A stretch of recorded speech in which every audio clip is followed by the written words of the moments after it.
গোৱালপাৰা জিলাৰ জলেশ্বৰৰ সমষ্টিৰ অন্তৰ্গত 16 নং গুৰিয়াধাপ জিলা পৰিষদৰ অন্তৰ্গত সাতচিয়া খামাৰাত পঞ্চায়ত নিৰ্বাচনৰ এখন সভাত অংশগ্ৰহণ কৰে এপিডিচিএলৰ সঞ্চালক প্ৰধান ডক্টৰ কাশ্যপ প্ৰকাশে। এই সভাখনত অংশগ্ৰহণ কৰি তেওঁ মন্তব্য আগবঢ়াইছে যে অহা 2024 বিধানসভা নিৰ্বাচনত গোৱালপাৰা জিলাত কংগ্ৰেছ শূন্য হ'ব। বিজেপি চৰকাৰ অহাৰ পিছত মুছলমান অঞ্চলত চাউল চুৰি, ধান চুৰি, ডকাইতি আদি কাণ্ড বন্ধ হ'ল। মুছলমান অঞ্চলৰ ৰাইজে এতিয়া বুজি পাইছে কাৰণে চৰকাৰমুখী হৈছে।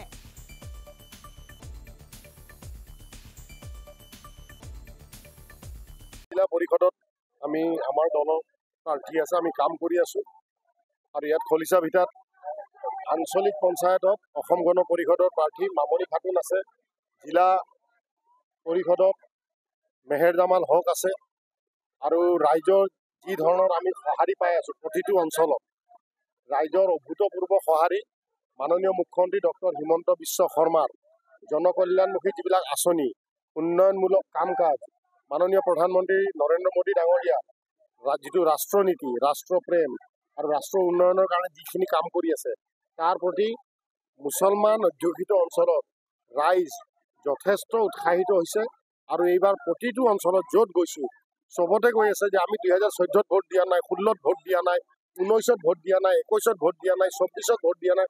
তথাপি চৰকাৰ নৰেন্দ্ৰ মোদী ডাঙৰীয়াৰ নেতৃত্বত NDA আহি আছে, অসমতো আহি আছে, 2026তো অসমত মাননীয় মুখ্যমন্ত্ৰী ডক্টৰ হিমন্ত বিশ্ব শৰ্মা ডাঙৰীয়াৰ নেতৃত্বত চৰকাৰ আহিব। আৰু তাতকৈ ডাঙৰ কথা গোৱালপাৰা জিলাত কংগ্ৰেছৰ চিহ্নত এটাও MLA নাথাকে। সেইকাৰণে ৰাইজ সকলোৱে এতিয়া NDA মুখী হৈছে, বিজেপি মুখী হৈছে, AGP মুখী হৈছে আৰু এই পঞ্চায়ত নিৰ্বাচনত ইয়াৰ আগজাননী হৈ যাব যে গোৱালপাৰা জিলাত অহা 2026ত কংগ্ৰেছ শূন্য গোৱালপাৰা জিলা আমি আপোনাৰ ৰাইজক উপহাৰ দিম। কংগ্ৰেছৰ MLA সকলে যিবিলাক কথা কৈ আছে, কিছুমান মিছা অভিযোগ দি আছে, আমি সংখ্যালঘু বিৰোধী হয় আৰু মুছলমান বিৰোধী হয়। মুছলমান বিৰোধী হ'লে আমি মুছলমান অঞ্চলত দিয়া প্ৰতিটো আঁচনি আজি ইচ্ছা কৰিলে আজি কাটি দিব পাৰোঁ।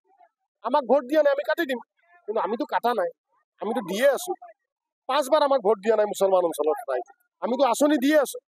প্ৰধানমন্ত্ৰী আৱাস যোজনা ভাৰতত 15% মুছলমান জনসংখ্যা আছে। প্ৰধানমন্ত্ৰী আৱাস যোজনা আমি 35% যিমান পাইছে মানুহ তাৰে 35% মুছলমান মানুহে পাইছে। আমিতো হিন্দু মুছলমান চোৱা নাই, আমি দুখীয়া মানুহ পাব লাগে পাইছো। মুছলমান অঞ্চলত চাউল চুৰ নোহোৱা হৈ গ'ল, ধান চুৰ নোহোৱা হৈ গ'ল, ডকাইত নোহোৱা হৈ গ'ল। কিহৰ কাৰণে নোহোৱা হৈ গ'ল? বিজেপি চৰকাৰৰ কাৰণে নোহোৱা হৈ গ'ল। কাৰণ আমি ৰেচন কাৰ্ডত চাউল যি ধৰণে দি আছো সম্পূৰ্ণ পাৰদৰ্শিতাৰে, ইয়াৰ কাৰণে দুৰ্নীতি শেষ হৈ গৈছে, দুখীয়া মানুহৰ অভাৱ নোহোৱা হৈ গৈছে। সেইকাৰণে চাউল চুৰ নোহোৱা হৈ গৈছে, ধান চুৰ নোহোৱা হৈ গৈছে। খুব চিম্পুল কথা, ৰাইজে এইবিলাক বুজি পাই আছে। আগতে মহিলাসকলৰ মাহত 5 বাৰকে হাত কাটে, লেম চাফা কৰোঁতে, লেমৰ চিমনি চাফা কৰোঁতে। আজিকালি মহিলাসকলে হাত নাকাটে, গতিকে মহিলাসকলে এইখিনি কথা বুজি পাইছে, দিব। আৰু এই যে কিছুমান বদমাছ মোল্লা মৌলবীসকলে ইলেকশ্যনৰ আগত আহি যে কয় যে পদুমৰ চিহ্নত ভোট দিলে বা NDAৰ সহযোগী দল হাতীত ভোট দিলে মুছলমান মানুহৰ জাত যাব।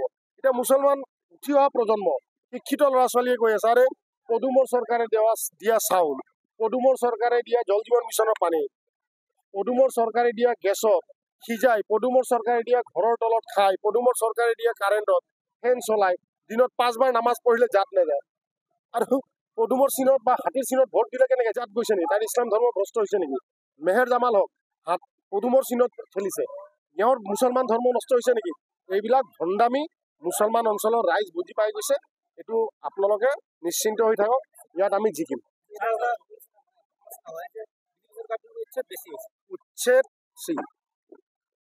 এভিকশ্যন এণ্ড ইলেকশ্যন দুটা সম্পূৰ্ণ বেলেগ ছাবজেক্ট হয়। এইটো যিজন MLA অভিযোগটো আনি আছে, 2জন MLA আনি আছে, বিশেষকৈ 3জনে আনি আছে। উচ্ছেদটো এতিয়া চাওক, এইটো আপোনালোকে এইটো নাকাটিব, এইটো আপোনালোকে য'ত নিউজ চেনেলত আছে এইটো বজাব লাগিব। উচ্ছেদক লৈ পশ্চিম গোৱালপাৰাৰ MLA ৰচিদ মণ্ডলে বিধানসভাত প্ৰশ্ন সুধিছিল যে গোৱালপাৰা জিলাত ৰিজাৰ্ভ ফৰেষ্টত মুছলমানসকলক উচ্ছেদ কৰা হৈ আছে।